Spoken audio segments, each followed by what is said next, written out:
Hey everyone, it's James from Tin Robot Games, and today we're going to learn how to play Garden Geckos.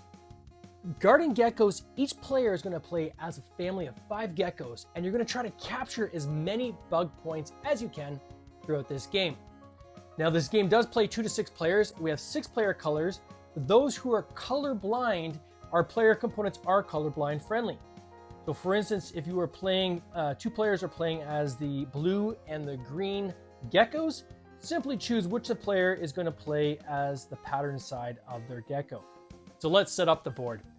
First, find the starting hex tile, which has a hole in the center. Place that in the center of the board. Next, you're going to create a market. The market consists of 2 different types of objective cards. We have the terrain objectives and we have the bug objectives. Shuffle the cards, place 1 pile at each end of the row, and then deal out 3 cards coming into the center of the row from each individual side. This will result in 3 terrain objectives and 3 bug objectives at any given time. Next, take the secret objective cards, which are a combination of terrain and bug secret objectives, and we'll get into these in a second. Shuffle these up and deal 1 to each player. Next, take the hex tiles in the game, give them a good shuffle, and then deal 3 of these out to each player as well. Place all the bug meeples to the side of the board within reach of all players. All right, now we're ready to begin. Randomly choose the first player. The last player in the turn order, going clockwise, is going to choose what the starting meeple is. It's going to go in the center of this starting hex tile. Since the last player is going to be the last person to have the chance to grab one of these particular cards, they're going to want to probably choose a bug that is not going to help one of the other players. So in this case, none of the objectives actually contain the fruit fly. So last player, let's start off with the fruit fly in this case. Let's talk tile placement. Now on a player's turn, the decision is quite simple. They just have to simply place a hex tile and then place a gecko on it. Once you've placed your 5th gecko, each subsequent turn, you must remove one of the geckos you have on the board and move it to the new tile that you've placed. It's important to note that once you place a gecko, you cannot move that gecko until all your geckos have been placed on the table. When you move a gecko, you can only place it on a tile that you have placed. You can't move it to, say, a tile that's already on the board. It must connect to a tile that you're placing across the matching pattern.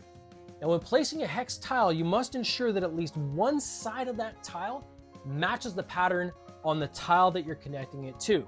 So in this case, say we're placing down this cricket tile.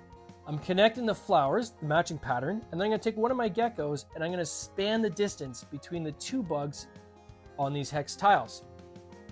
My turn's now done, and I'm going to pick up a new hex tile. Now when placing hex tiles, there's 3 key things that you're trying to achieve in this game. The first thing you want to achieve is you want to try to collect these bugs by trapping them. And how we do that is by fully encircling a hex tile. Once a hex tile is fully encircled, the bug that's in the center of that tile is awarded to the player who has the most geckos touching that center tile. Now, if there's a tie, the person who placed the last tile is going to determine who breaks that particular tie. And if they're one of the ones that are touching that tile, of course, they're going to choose themselves. So let's see what that might look like. Now, you'll notice when I'm placing these tiles, I am only making sure that one side is connecting to the adjacent hex tile. Now, there might be some cases where you can match all sides that you're connecting to, and that's fine. You can choose where your gecko is going to span, but you only have to connect a minimum of one side. So here we are. Say we're back to the green player, and the green player has a tile they can place. They fully encircle this center tile. They span the blue water. Green and black are tied for 2 geckos each. Green placed the last tile, so they win the tie. In this case, they're now awarded a fruit fly, and that gets added to their personal storage. And that's basically how you trap a bug. Now, of course, you get a point at the end of the game for each of these trap bugs that you can collect. However, during the game, there's an additional option for you as a player where you can exchange one of these meeples back to the general supply and draft 3 new cards into your hand. So in this case, say I had 3 cards in my hand, I draft 3 new hex tiles up into my hand. I would look at them, decide how I want to play these out based on the current objectives. I'm going to keep these 3. The 3 you don't want, go to the bottom of the pile, and then you start your turn with the 3 remaining tiles. Now let's get into these objectives. Now at the bottom of each of these cards, you'll see that there's a number of bugs. Each of these bugs represents 1 point at the end of the game. All right, now let's get into the bug objectives. There's 3 different types of bug objectives in this game.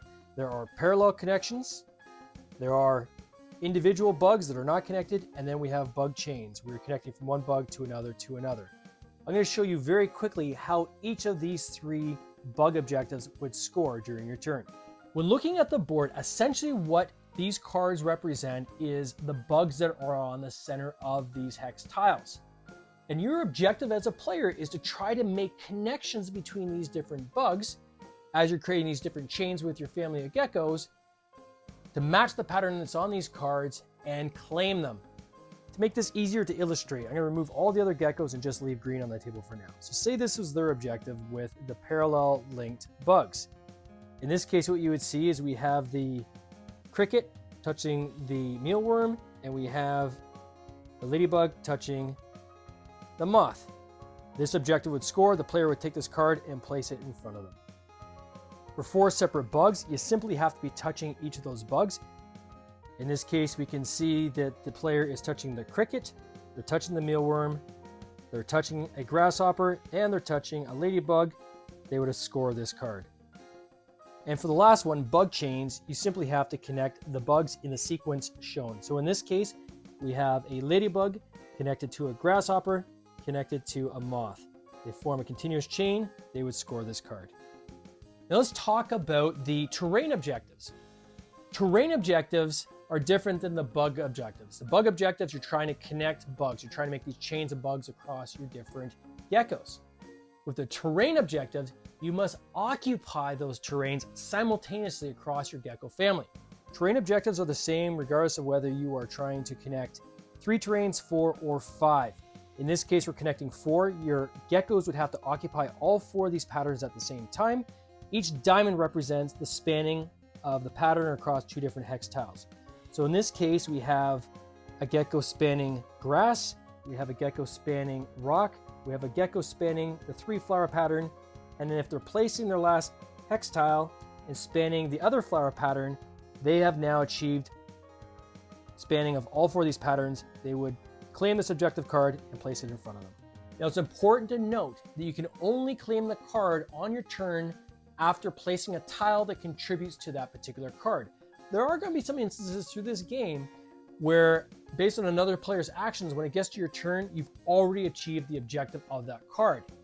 So that we don't have people just grabbing cards as they go and claim these cards based on random circumstance, it's important that they have to make sure they're placing a tile that's going to contribute to that objective in order to claim it. And that is the core elements of how to play Garden Geckos. Now let's get into some of these other elements. Let's start with end of game base scoring first. It's very simple. You get 1 point for each bug that appears on an objective card you've collected, plus 1 point for each bug that you've trapped. In this case, there's 12 bugs in the cards, plus 3 bugs that they've trapped, a total of 15 points. A player would add their bonus points to their base score. The secret bonus objective for bugs awards a player 2 bonus points for each matching bug on their objective cards and their trap bugs awarded at the end of the game.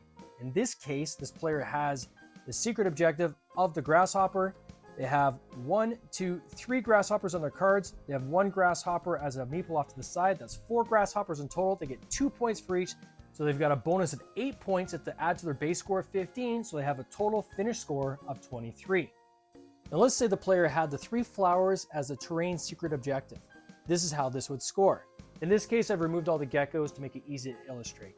So the player's first going to identify the largest connected pattern they can find of those 3 flowers. In this case, is this area right here. They're going to add up 1 point for each segment that's connected as part of that pattern. So in this case, we've got 1, 2, 3, 4, 5, 6, 7. So they would have 7 bonus points. Be mindful that if the starting tile is part of the pattern, this counts as 1 segment. If you have a double tile, it counts as 2 segments. As a final note, the player's geckos do not have to be touching this interconnected pattern at the end of the game in order to score it.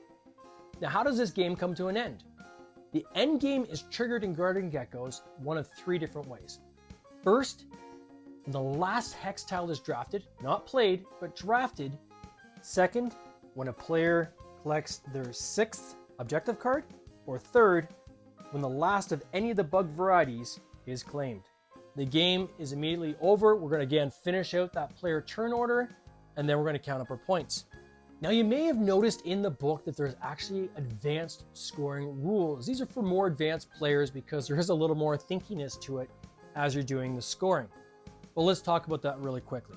During the game, you're collecting different objectives, and specifically with the bug objectives, any card that you've collected, if during the game you're able to trap meeples that match the meeples on that card, the value of the bugs on the bottom of that card are going to double. So in this case, there's 3 bugs on the bottom of this card. This card would actually be worth 6 if I was able to cover this up with a moth, a ladybug, a mealworm, and a cricket. And that's how you play Garden Geckos. This game is going to last between 20 and 40 minutes, depending on the player count. It's a blast, it's a lot of fun, and there's a lot of replayability in it. I hope you enjoy playing this as much as I enjoyed making it. For now, cheers.